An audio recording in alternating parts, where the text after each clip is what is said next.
Olá, pessoal. Muito bem, continuando então a nossa leitura do Código Divino da Vida, né? A leitura do Código Divino da Vida de Kazuo Murakami. Então, hoje a gente vai para algo bem interessante, né? A gente agora para de falar da parte, vamos colocar assim, burocrática, né? E a gente vai começar a falar da união entre a ciência e o divino. Agora começa a ficar interessante, né?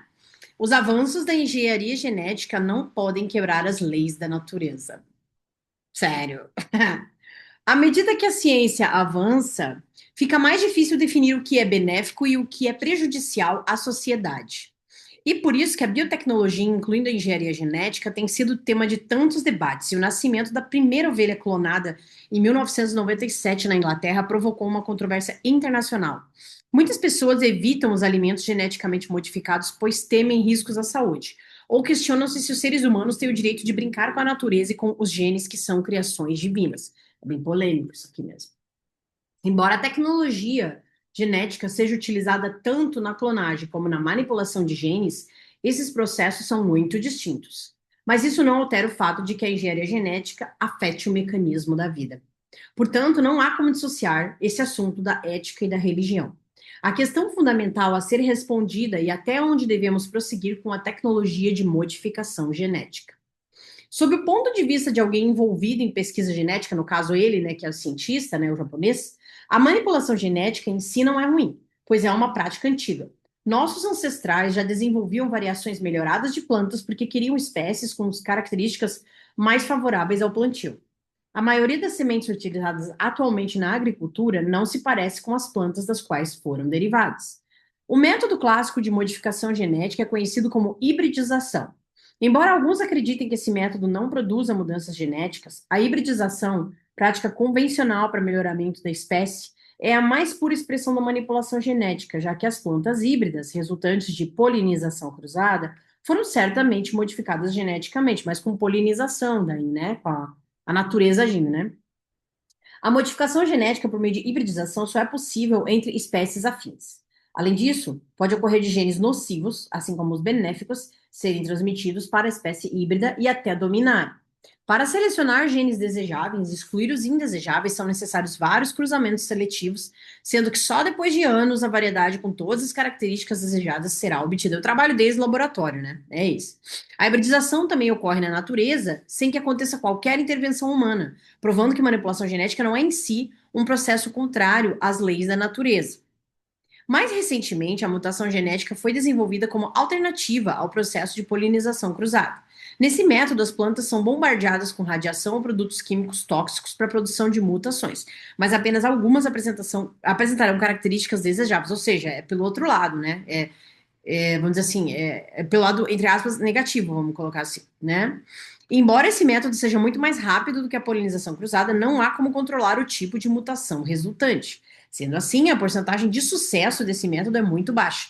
E os cientistas têm sorte quando conseguem uma mutação favorável entre milhares ou até mesmo milhões de tentativas. É meio complicado, né? Um tiro no escuro isso aqui. Por essa razão, os cientistas envolvidos na modificação genética começaram a buscar um novo método, mais rápido e mais preciso. Seus esforços deram frutos com o surgimento da biotecnologia na década de 70. Essa tecnologia reduziu drasticamente o tempo necessário para a produção de novas linhagens e eliminou a necessidade de usar espécies aparentadas. Desde então, tornou-se possível modificar geneticamente qualquer tipo de semente. E, ao mesmo tempo, a habilidade de manipular genes gerou um medo de que monstros como a quimera, a criatura da mitologia grega com cabeça de leão, dorso de bode e cauda de serpente, pudessem ser criados. É verdade que a biotecnologia tornou possível a transferência de genes humanos para ratos.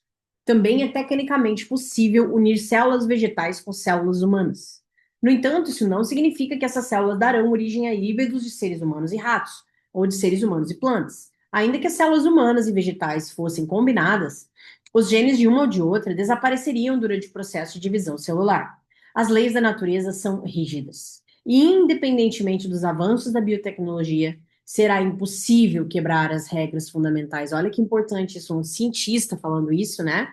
E isso a gente sabe, né? A gente que lida aqui com a parte do sutil, a gente tem muito claro isso, né? As leis da natureza, as leis universais, elas são inquebrantáveis. Podem colocar a roupagem que for, podem dizer o que for. Não tem. Assim está dentro, como está fora. Assim está em cima, como está embaixo. Na natureza, nada se perde, tudo se transforma, se transmuta, melhor dizendo, alquimicamente falando, né? Então, nada altera isso. Não adianta. Pode vir o que for, né? Bem, continuando então. Mas qual a finalidade da transferência de genes?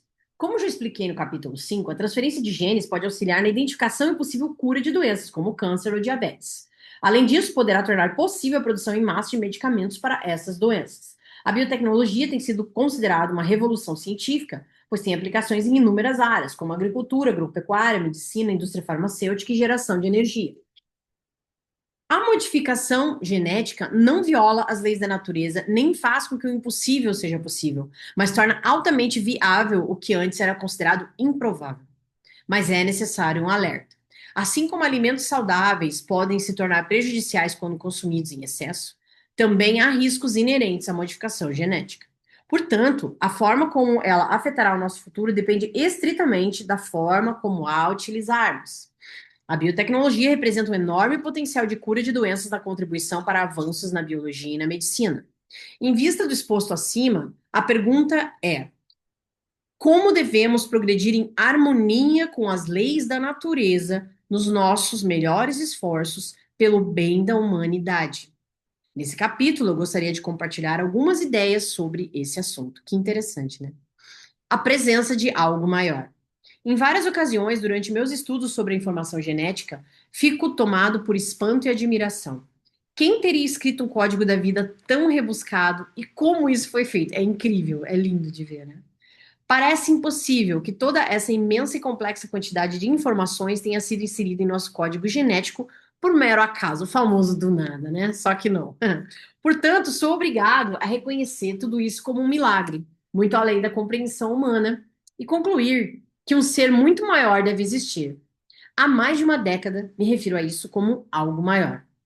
E aqui a gente não está falando de religiões, doutrinas, dogmáticas, nada disso. É simplesmente algo maior do que a gente vê aqui nesse momento, do qual a gente faz parte, segundo as leis herméticas, né? O todo é um é todo, todo é mente, né? Então, e inclusive agora, muito recentemente, semana passada, um matemático, né, cético, chegou à conclusão de que, com certeza, uma super inteligência, algo maior, criou o universo.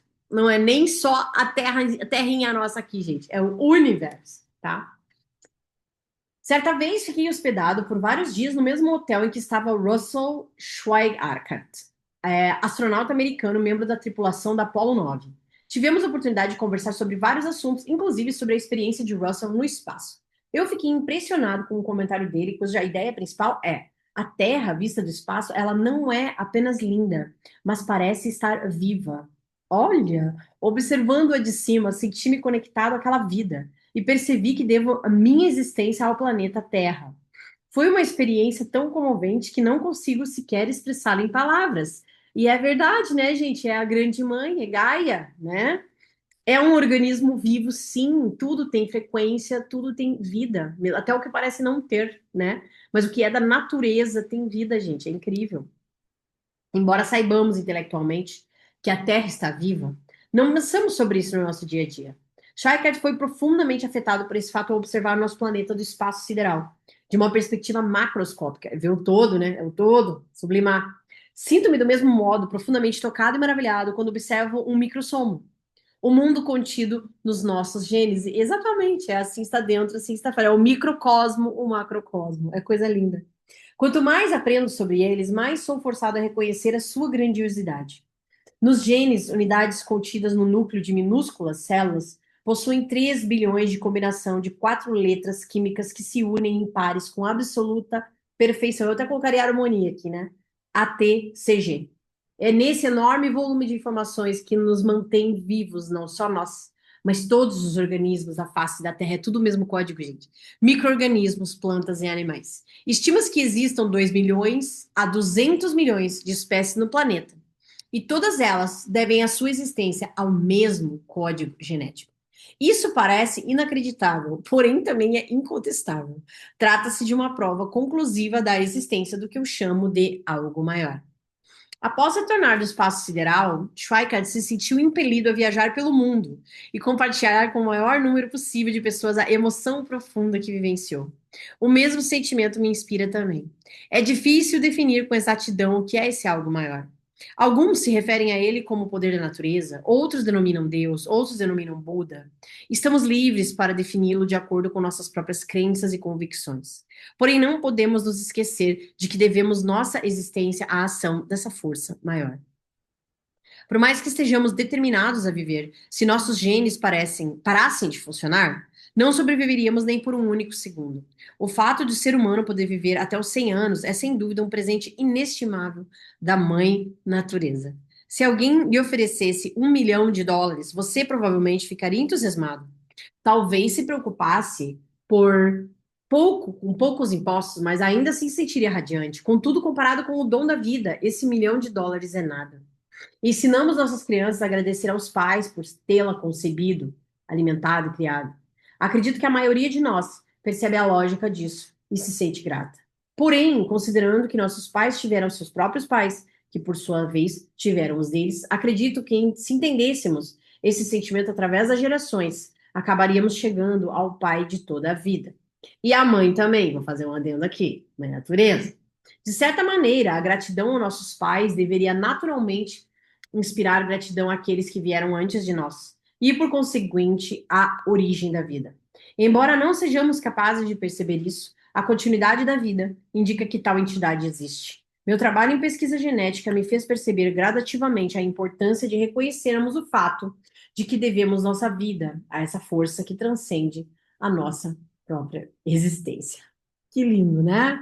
Maravilhoso. Olha, adoro, concordo de número e grau com ele aqui nisso aqui. A gente vê muito isso no nosso dia a dia, e essa gratidão é um dos fatores ativadores dos genes bons, dos genes positivos. E eles conseguiram chegar a essa conclusão anos depois. Então, por favor, seja grato de verdade pelo que você tem. Você levantou, você está respirando, ou você enxerga, ou às vezes tem alguma questão. Mas o fato é que o nosso corpo, ele é a maior máquina harmônica que existe. E não é à toa, né? Agora lembre, você não é um corpo, você é uma alma que está num corpo. E esse corpo, ele deixa que nós habitemos a ele de uma maneira incrivelmente harmônica. Tanto que a gente acha que a gente é isso, mas a gente está isso. Então não esqueça disso. Quando você for fazer suas orações, suas meditações, quando você às vezes, né, tá meio down com alguma coisa, cara, lembre, uau, cara, isso aqui tá funcionando maravilhosamente bem dentro das premissas que eu deixo a mãe natureza agir, né? Quando o ser humano interfere, é aí que a gente tem algumas coisas. E às vezes a gente precisa interferir para ajudar no tratamento, né? Na cura e tal, quando a coisa já chegou no ponto de vir pro sintoma no corpo, tá bom? Amanhã tem mais, gente. Um beijo, até.